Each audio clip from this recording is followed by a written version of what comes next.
এই যে আমার কলিজার টুকরা দেখতেছেন আপনারা, একটু কাছে নিয়ে আসো, কাছে এখানে ভালোভাবে দেখাও। এমনিতে তো দেখার মতো কোনো শরীর নাই, শরীরটা একবারে মনে করেন যে হাই ক্লাস লেভেলের শরীর, খাবার দাবার তো ঠিক মতো খাই না, ঠিক আছে। তো এই আমার আম্মু জানটা আবদার করছে বিগত 2-3 দিন যাবত, কান্নাকাটি করতেছে আমার কাছে, নানি বাড়ি যাবে, নানি বাড়ি যাবে। ফাইনালি আমার আম্মিটা তার শখ পূরণের জন্য বা তার চাওয়াটাকে পূরণ করার জন্যই তার নানি বাড়ি নিয়ে যেতেছি ঠিক এই মুহূর্তে। খামার একটু কাজ ছিল, কাজগুলো করলাম, একটা ভিডিও করলাম। তো আমি আমার মেয়েটারে বেশি শিক্ষা শিক্ষিত করতে পারবো কিনা সেটা আমি জানি না, বা দিনে শিক্ষা শিক্ষিত করতে পারবো কিনা তাও আমি জানি না, বাট আমি এমন একটা শিক্ষা দিয়ে যাইতে চাই যে শিক্ষার উপর ভিত্তি করে এই মেয়েটা তার ভবিষ্যৎ জীবনে অন্ততপক্ষে মনুষ্যত্ব বোধটা এই ভিতরে বা বুকের ভিতরে লালন করতে পারে। আমার কথা বুঝতে পারছেন? আমার মেয়েটারে আমি এডুকেটেডে যদি শিক্ষা ভিত্তিক ভাবে বিবেচনা করি, আমি কি শিক্ষা শিক্ষিত করতে পারবো সেটা আমার জানা নাই, বা আমার ওই ধরনের কোনো এক্সপেকটেশনও নাই যে আমি হাইলি এডুকেটেড করব। হ্যাঁ, এই করবো না। ওর লাইফে যেটা ওর কাছে ভালো মনে হবে সেটাই চুজ করে সে সেটাই করবে। কথা বুঝছেন আমার? বাট যে কাজে করুক না কেন, দিন শেষে সে যাতে মনুষ্যত্ব বোধ হয়ে মনুষ্যত্বর একটা পরিচয় নিয়ে সে যাতে বেড়ে উঠতে পারে, এই চিন্তা চেতনা থেকে তাকে আমি গাইড করার চেষ্টা করবো ইনশাল্লাহ, এজ এ গার্জিয়ান হিসাবে বা এজ এ বাবা হিসাবে।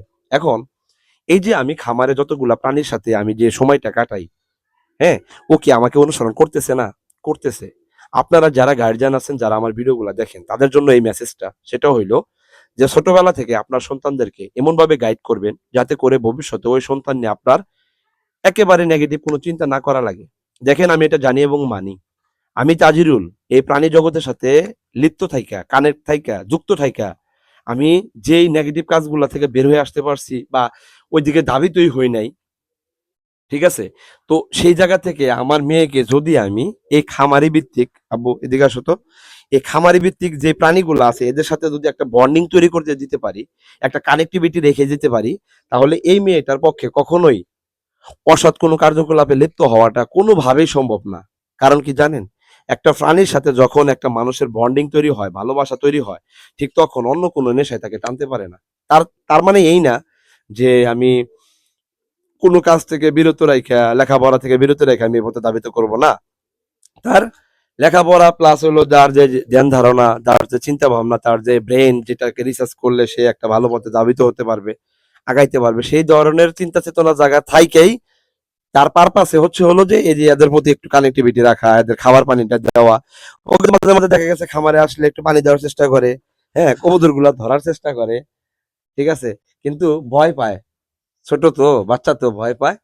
তো আপনাদের সবার কাছে অনুরোধ রইল যে আপনারা আমার জন্য দোয়া করবেন, যাতে করে আমি আমার জায়গা থেকে যথেষ্ট পরিমাণ চেষ্টা করে আমার সন্তান প্লাস আমার ফ্যামিলি মেম্বার যারা আছে, বাবা মা সহ ভাই বোন সহ সবাইকে নিয়ে যাতে একসাথে মিলেমিশে ভালো মন্দ বিবেক বিশ্লেষণ করে চলতে পারি, এবং আমার সুস্থতার পাশাপাশি আমার কবুতরের প্রত্যেকটা প্রাণীর সুস্থতা যাতে একান্তগতভাবে কাম্য করে। হ্যাঁ, আপনারা একটু দোয়া করবেন আমি যাতে সুস্থ থেকে, আমার প্রাণীগুলো সুস্থ থেকে আপনাদের সামনে মিলেমিশে চলতে পারি, একসাথে কাঁধে কাঁধ মিলিয়ে এই অন্তত পক্ষে কৃষি জগতের এই সেক্টরটাকে আমি অনেক বেশি ডেভেলপ আকারে নিয়ে যেতে পারি। এবং আপনাদের সকলের প্রতি সুস্বাস্থ্য কামনা করি, দীর্ঘায়ু কামনা করি, এবং আপনাদের সকলের সকল প্রাণীগুলো সুস্থ থাকুক, ভালো থাকুক, সবার জন্য শুভকামনা জানিয়ে আজকের মতো বিদায় নিচ্ছি। দেখা হবে নতুন কোনো ভিডিওতে। ভালো থাকবেন সবাই। আসসালামু আলাইকুম।